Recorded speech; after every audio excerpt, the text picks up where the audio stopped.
book. The first portion is vocabulary. I made a poster on the wall right there.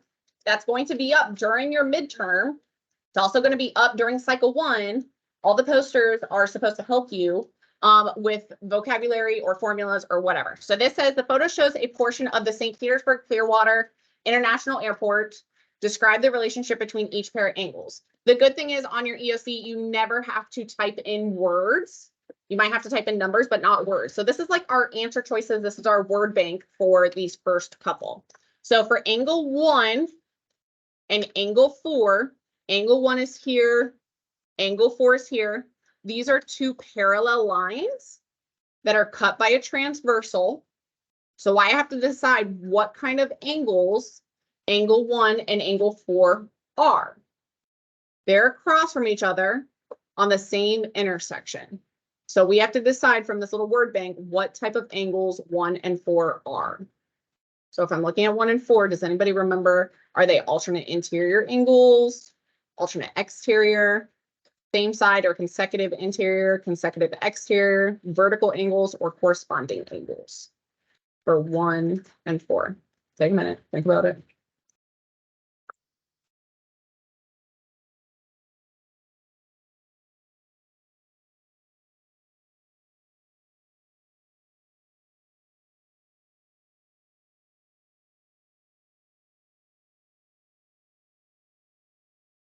Oh, very nice. Okay, vertical angles.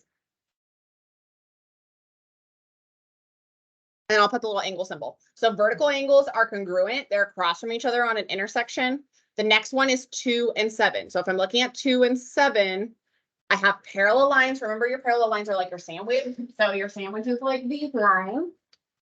2 and 7 are on the inside of the sandwich, and they're on opposite sides of the transversal. So they jump across the transversal. So if they're on the inside of the sandwich, are they alternate interior or are they same side interior for 2 and 7? Alternate interior. Alternate means like opposite. So they jump across the transversal. They're on the inside of the parallel lines. 1 and 8 are on the outside of the sandwich. We have to decide they're exterior because they're outside. So we have two options. They can be alternate exterior or they can be same side exterior. So what would those be if they're on the opposite sides of the transversal? Which one, alternate or same side? Are they alternate exterior or same side exterior?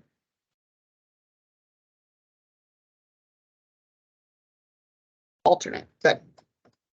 So they're alternate exterior angles.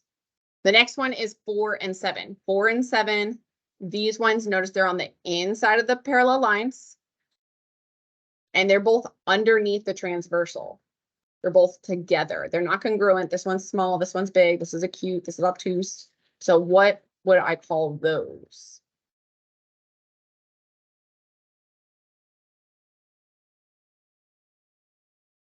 Consecutive interior, which is same side interior. They could use either one of those words. So consecutive interior, they're on the same side of the transversal. They're both under the transversal and they are on the inside of the parallel lines. What's up? Yeah, take the pass. For number 2, this is the same type of problem. We have parallel lines cut by transversal. And we have to figure out the missing angle measures. So it says use the figure to find the measures of the numbered angles. I'm only given one piece of information. I have 61 right here as my acute angle because it's less than 90 degrees. So can anybody tell me one number where 61 can also go?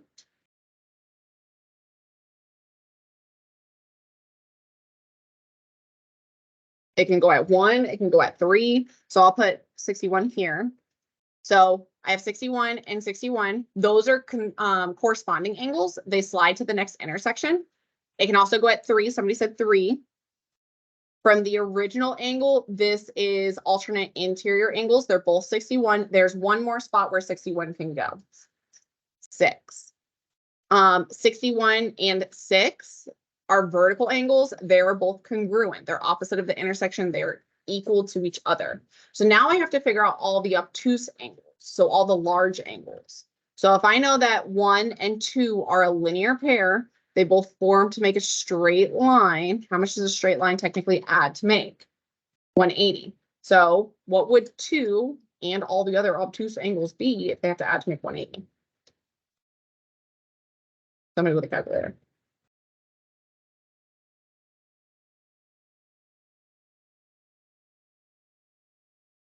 What's 180 minus 61? 119. So 119 is going to be all the obtuse angles because together they add to make 180. So once I know 119 goes here, 119 can also go where angle 4 is. 119 can also go where 7 and 5 are.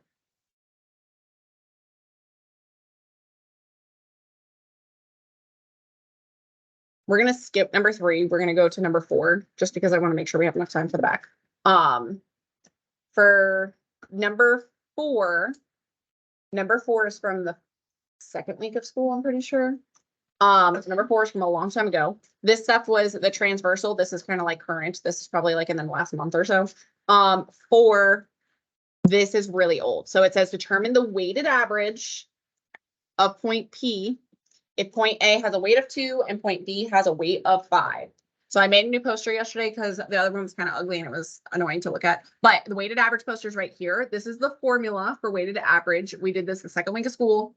It's taking your weight and multiplying by the location of that point. And then you're adding the weight multiplied by the second location. And you're dividing by the weights added together. So first thing I'm going to do is I'm going to kind of put on my number line the information. So that way I have the numbers nice and clear. So it says point A has a weight of 2.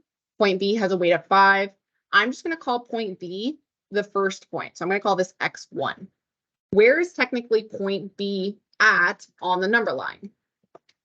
What value is it at? -2. And then I have to figure out what the weight is for point B. So in the directions, what is the weight of point B?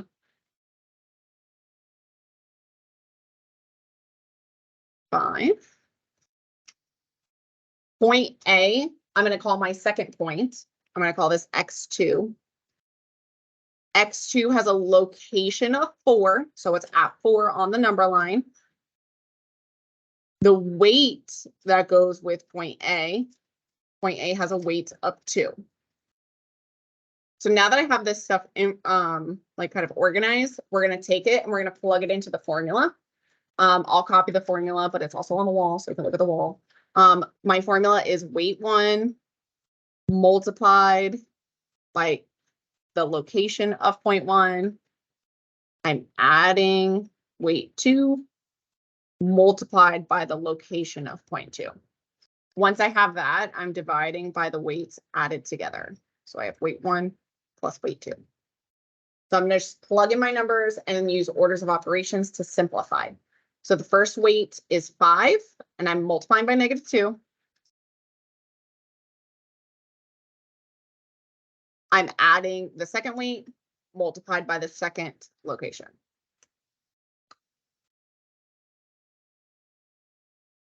I'm dividing by the weights added together. So my weights are 5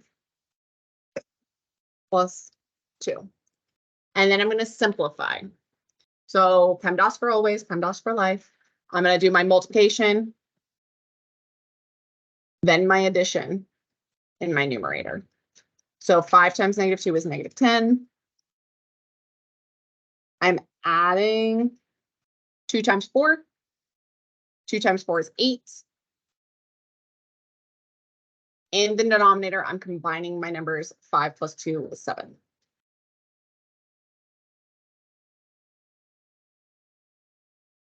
Before I can divide by 7, I have to simplify my numerator. So I'm going to do -10 plus 8, which is -2.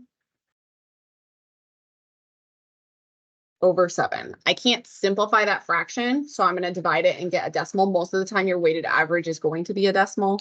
There's certain things that just always tend to be decimals for some reason. So I'm going to do -2, divide by 7. Remember, a fraction is just fancy division. So 2 divided by 7 gives me negative 0.2857. I'm just going to round to the nearest tenth.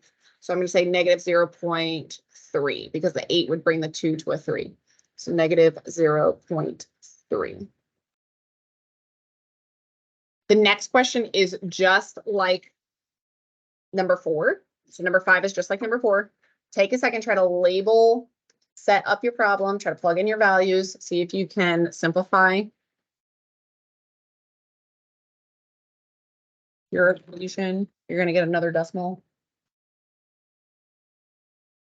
This is all really old.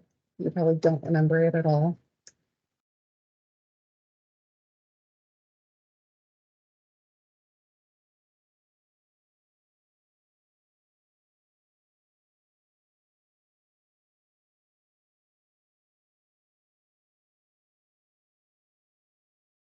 Okay.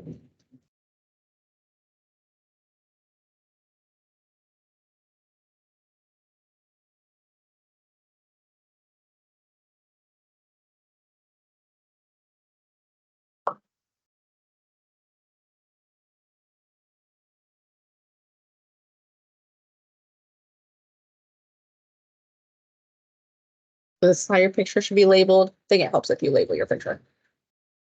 Just visually. And then you're going to plug in your values to your formula.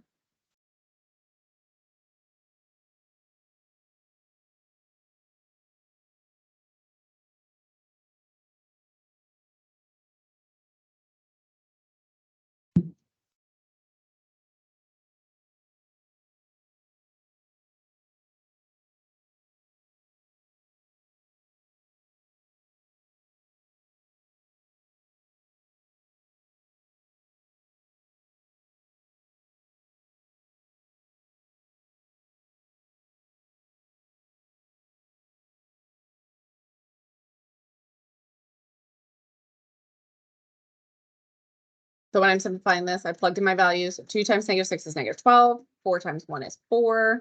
I'm going to add them together.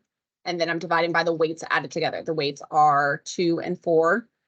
So negative 12 plus 4 makes negative 8 over 6. And then I'm going to simplify that just by turning it into a decimal. A fraction is fancy division.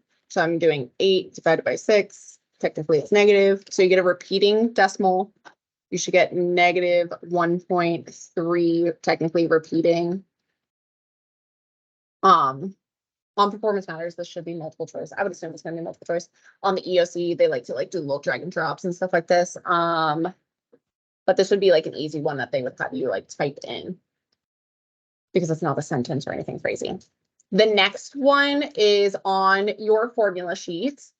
Your formula sheet has specific formulas on there. Number 6 says, determine the midpoint of AB, segment AB, if A is at negative 2, negative 7, and B is at negative 4, 6. So midpoint is trying to figure out where the middle is, where the middle of your line is going to be. So if you have a segment, it has 2 endpoints. I have A over here, I have B over here. I'm trying to figure out where in the middle it's going to fall at. So on your formula sheet, it's smack dab right in the middle on the front side. It's also on the wall over here. It's also on the wall over there. So midpoint is where you take your X's, you're adding them together, and then you're dividing by 2. Then you take your Y's, you add them together, and you divide by 2 because you're basically finding the average of both values. So I'm going to label this if you need to. This is X, this is Y, this is X, this is Y. It doesn't matter which one's first, which one's second, as long as you're adding them together, it does not matter which one goes first. So for X, I'm going to take negative 2. And I'm adding the other X value. So I have negative 2. I'm adding negative 4. And I'm dividing by 2 because I want to find the average of them. Negative 2 plus negative 4 is negative 6. Negative 6 divided by 2 is negative 3. So that is my X for my midpoint. That's half of the answer. Because it's a coordinate point, you need to do the same thing for Y's. So now I'm going to take both y values, add them together, divide by 2, because I'm looking for the middle of them.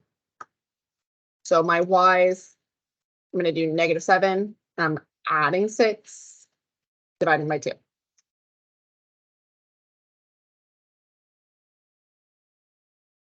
-7 plus 6 is -1, divided by 2. You could leave that as a fraction, or you could put it as a decimal. 1 divided by 2 is 0.5, and it's negative technically. So my midpoint is at -3, comma, -1/2, or -0.5. If you want to write it as a decimal, you can write it as a decimal. This one probably most people remember because this one's super easy. We like this one. It's nice and easy peasy.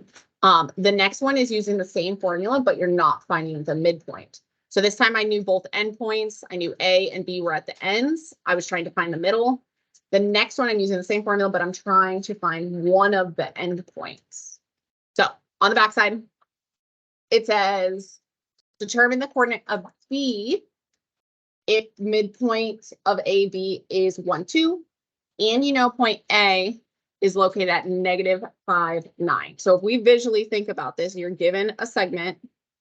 Same thing, I have A, which is at -5, 9. I have B. I don't know B. B is a mystery.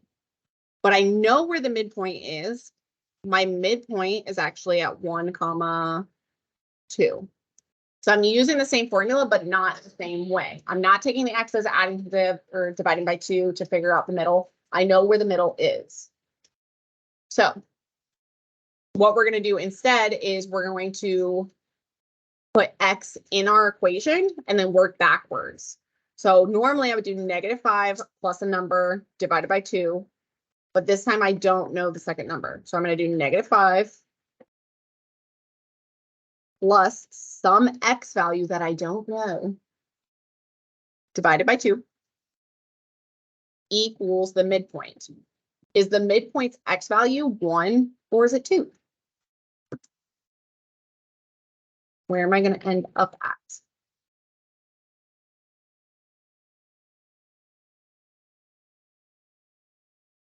1 or 2? 1. And now I'm working backwards to solve for x because I know -5 plus some number divided by 2 has to take me to 1. So I have to undo this portion to solve for x. So the denominator is 2. This is fancy division. The opposite of division is multiplication. So I'm going to multiply by the denominator to get rid of the denominator. So what I do to one side, I have to do the other side. So I multiply by 2, multiply by 2. When I do this, it crosses out. So my 2's cancel. And I'm left with just the numerator. So my numerator is -5 plus x equals 1 times 2 is 2. And now I have to solve for x. I got to get rid of that -5 in the front. The opposite of -5 is +5. So I'm using addition to move it across. So x equals 7. I'm going to do the same thing for y. So try to set up y as a little equation. You know the first y value, you're adding y as in the variable. Because you don't know where this is at. So you're doing 9 plus y divided by 2 equals the y value at the midpoint. Let me take attendance really quick.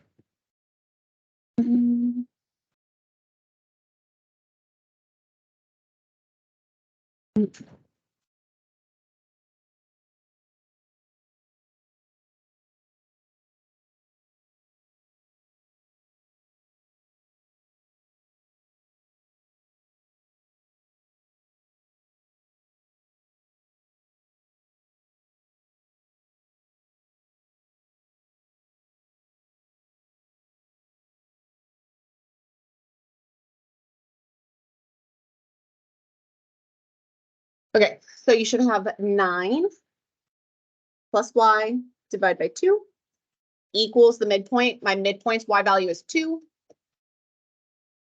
So that's how you should have set it up. I'm getting rid of the denominator. The opposite of division is multiplication. So I'm multiplying by 2, crossing out. What I do to one side, I do the other side. I have 9 plus y equals 4. And then I have to get rid of the 9 in the front. So the 9 in the front is positive. So I'm using subtraction to cancel it out. The opposite of positive is negative. So I'm minusing it. Minus it. So I have y equals -5. So the other endpoint from this segment would technically be at 7, -5. That's where point B is at. The next thing is what we did right after midpoint. What we did after midpoint was partitioning. Partitioning is where you're given a segment and then you have to make your ratio. And you're basically going 1/5 or 1/6 or 2/3 of the way, whatever they say, on that segment. So you need to figure out where exactly it's going to be at. So our partitioning ratio or partition formula is up next to the smartboard over there. 8 says determine the location of point P if segment CD is partitioned, this is your keyword, partition, in a ratio of 1 to 5, if C is at 210 and D is at -3.6. So when we talked about this, we talked about how we have to change our ratio into a fraction. So we can't use 1/5. 1/5 does not represent that ratio. We have to change it into a fraction. So our ratio actually turns into the fraction 1/6 because we broke it into segments. And we said if I have 1 piece on this side and 5 pieces on this side, that technically means there's 6 pieces.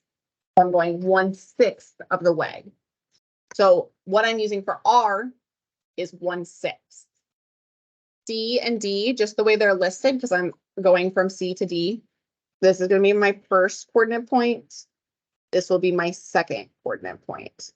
And this is where if you switched from Miss Moore or Miss Blue, this is not the same formula that I used, that they used. Theirs was way more confusing.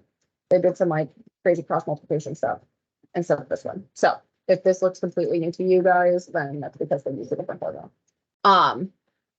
So for our formula, we're taking our x1 and we're adding our ratio and we're multiplying by the difference of the x's. So x2 minus x1. What this formula means is x1 is where I'm starting. I'm adding the ratio, but I'm multiplying by the length. So this is like slope. So x2 minus x1 represents how far I went on the x-axis. So like distance-wise, instead of going the whole length, I'm going to multiply by the ratio because I'm only going to go 1/6 of the way. So instead of going the whole length, I'm going 1/6 of the way. So x1 is the first C value. So C was at 210. So I'm going to plug in 2. Plus my ratio. My ratio is 1/6.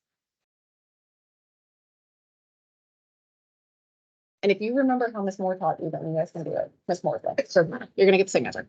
And then I'm gonna do x2 minus x1. So I'm doing -3, and I'm minusing 2. So I simplify my parentheses because PEMDAS for life. -3 minus 2. Yeah, like this, or like to the. Oh, hold on. Let me zoom out some more. Oh. Things like this, so it doesn't like, there you go. Yep. So I'm going to subtract -3 minus 2 is -5. And then you could do this part in a calculator. You don't have to hurt your brains. I have to do my multiplication before I do addition because PEMDAS for life. Please excuse my dear Aunt Sally. So division is my fraction. So I'm going to do 1/6 as a decimal. I'm going to do 1 divided by 6. 1/6 as a decimal is technically this decimal. In the calculator, I'm just going to multiply by -5. So I'm going to use the calculator the rest of the way. So I turned 1/6 into a decimal. There it is. Now I'm multiplying by -5. And then I could just do the front part as well. I'm going to add 2 to my decimal. So I get 1.2. 1.6, so I'm gonna say 1.2. So my X value is at 1.2 on a number line or on a graph. I have to find the Y value. Doing the same process, but instead of X1, X2, and X1, I'm using Y1 and Y2. So it's the same thing, just with Ys. So Y1 plus the ratio multiplied by Y2 minus Y1. So I'll plug in my numbers. And the reason why I multiply by 1/6 is because I want to know 1/6 of the way. I don't want to go the whole length. I want to go 1/6 of the way.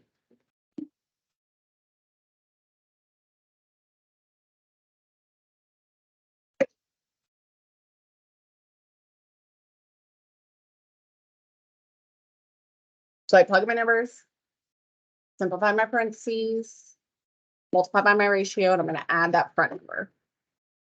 6 minus 10 is -4. And I'm going to do the same process in the calculator. I'm going to turn my 1/6 into a decimal. 1/6 as a decimal. 1 divided by 6 is 0.16 forever. I'm multiplying by -4. And then I'm going to add 10 in the front. So I get 9.3 repeating. So my partition point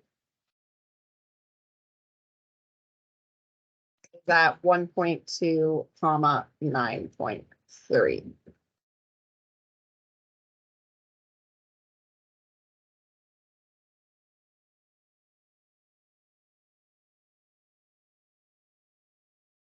Okay, we got 2 more, and then that way we don't have to do math tomorrow. We just got the thing.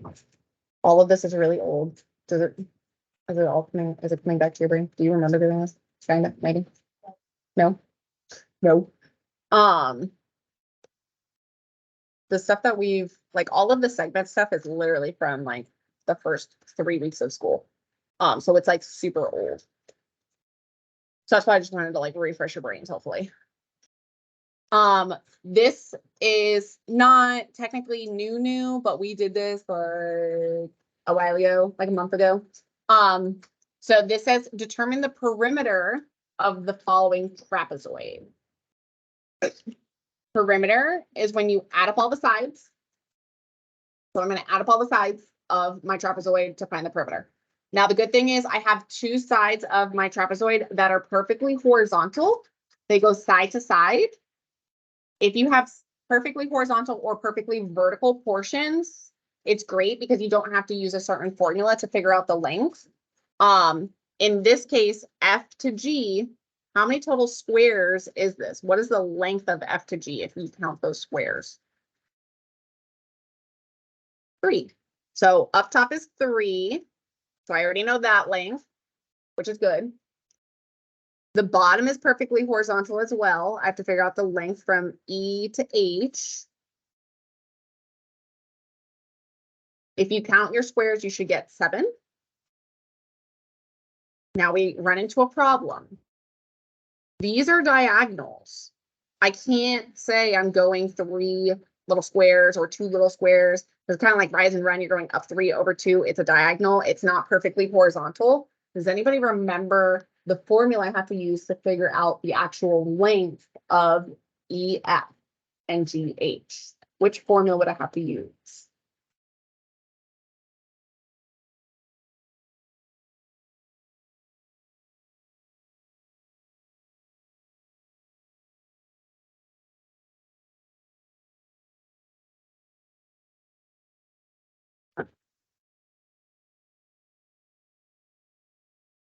It's on the wall. It's on the reference sheet.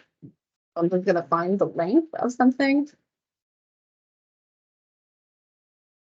on a graph.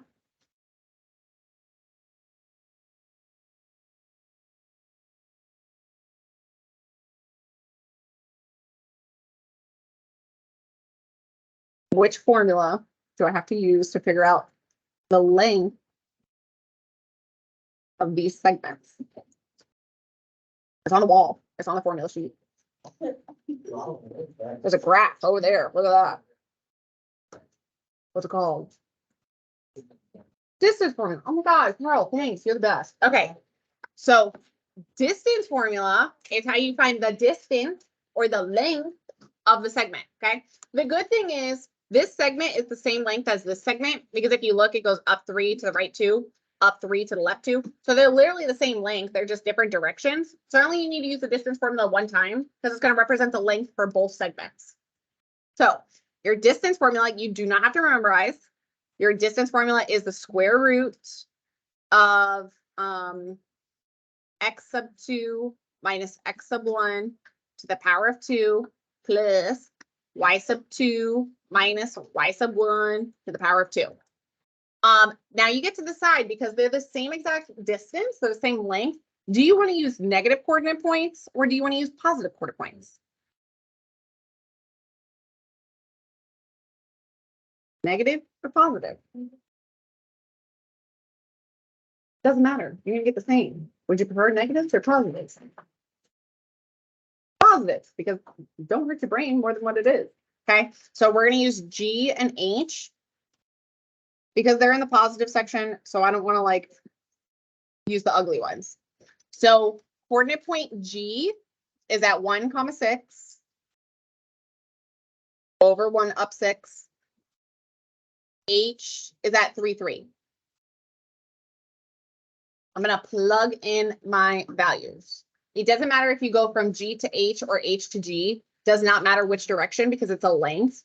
So I'm just going to call this one X1, Y1, X2, Y2. Once again, it doesn't matter because it represents a length. So you're going to get the same answer even if you reversed it.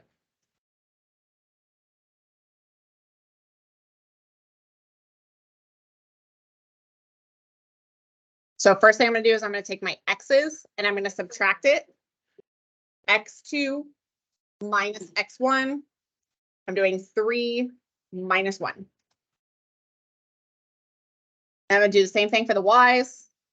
Y2 minus Y1. Y2 is 3. Y1 is 6. So I'm doing 3 minus 6. And then PEMDAS for always, PEMDAS for life. Simplify your parentheses. So parentheses. Inside my parentheses, I can simplify. 3 minus 1 is 2.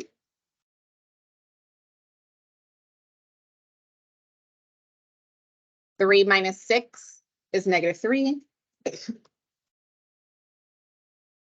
Now I have to do my exponents before I can do multiplication. 2 to the power of 2 is 4. And I'm adding negative 3 to the power of 2. Negative 3 to the power of 2 is not negative 9. It's positive 9 because it's a negative times a negative. So at this point, you're always going to bring down a positive number. So I get 9. 4 plus 9 is 13. And now I'm going to use the calculator to take the square root of 13. So if I do 13, and then I have to press my square root button, which is above x squared. So I have to press shift x squared. I get 3.605. So I'm just going to say 3.6. So this is around 3.6. So 3.6 can go here. It can also go on the other side of the trapezoid because they're congruent pieces. And now last thing I need to do is find the perimeter. So I'm going to add up all the sides. So I know the top is 3, the bottom is 7. Both sides are 3.6. So I'm going to use my calculator to add all the sides.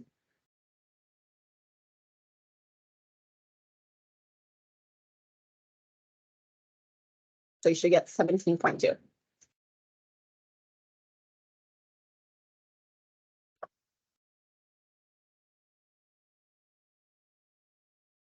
Okay, last problem, then we're done. Last problem is very similar. You're given a coordinate grid with a shape, but this time it says determine the area of the following rectangle. So this was perimeter. Perimeter, you add up all the sides. This one is area. So area is different. A rectangle to find area. Area is equal to length times width Or you could say base times height means the same thing. Either way, you're taking one side and you're multiplying it by the other side. Now, the problem with this picture is it's completely diagonal. It's completely side to side. We don't have any vertical pieces or horizontal pieces. So a rectangle has two congruent short sides and two congruent long sides. So I really don't need to use the distance formula 4 times. I just need to use it twice. So because I know this side is going to be congruent to this side. I know the longer side is congruent to the longer side. I only need to find 2 of them. So I'm going to label the vertices, just letters. I'm going to put this as A, B, C, and D. So I'll start by finding A to B, and then we'll have to use the distance formula to do B to C. This time I'm going to kind of condense steps, so I'm not going to literally show every single step. A is at 1.5. B is at 4.3. And I'm going to use the distance formula.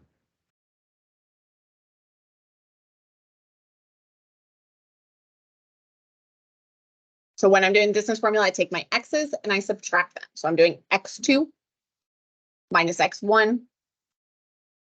So I have 4 minus 1. Doing the same thing with the y's. y2 minus y1. I'm going to do 3 minus 5.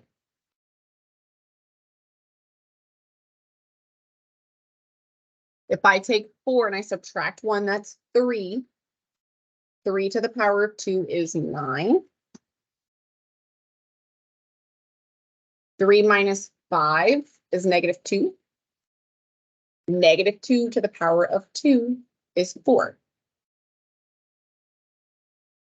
9 plus 4 is 13. Actually, that's the same as the last problem. So we already know that this is going to be around 3.6. So one of the sides is 3.6. I'm going to use the distance formula to find the other side. So I'll do from B to C. B is still 4.3. It's the same coordinate point as before.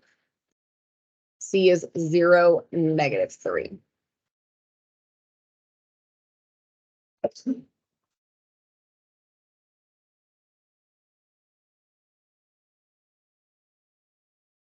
So I'm doing x2 minus x1, 0 minus 4. And then y is negative 3 minus 3. 0 minus 4 is negative 4. Negative 4 to the power of 2 is 16. Negative 3 minus 3 is negative 6. Negative 6 to the power of 2 is 36. If I add them together, I get 52. If I shift in square root, I get around 7.2. So that's the long side. The last step I need to do is length times base times height, length times width. So the area, I just multiply the sides together.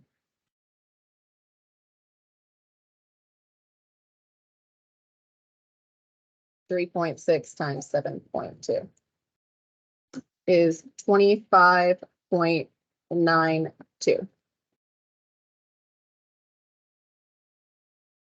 This is all like really old stuff. Like I said, I'm going to put up some IXLs if you want some extra credit. You can do them. This I'll check tomorrow to make sure you copied, and that'll be the last like easy 100 points that'll go into your grade book. Okay. And then tomorrow, bring your computer, bring your charger. If you're not here for some reason tomorrow, you can do it at home over the weekend, I guess. Just bring your computer and charger. That way we can do it, and then we don't have to do it over the weekend. Okay? You guys can catch it.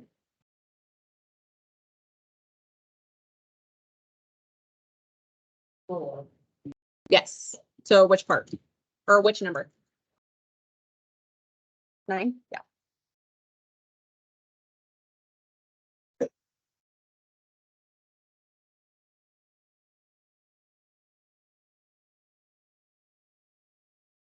Oh, yeah. There you go. Oh, what? Yeah.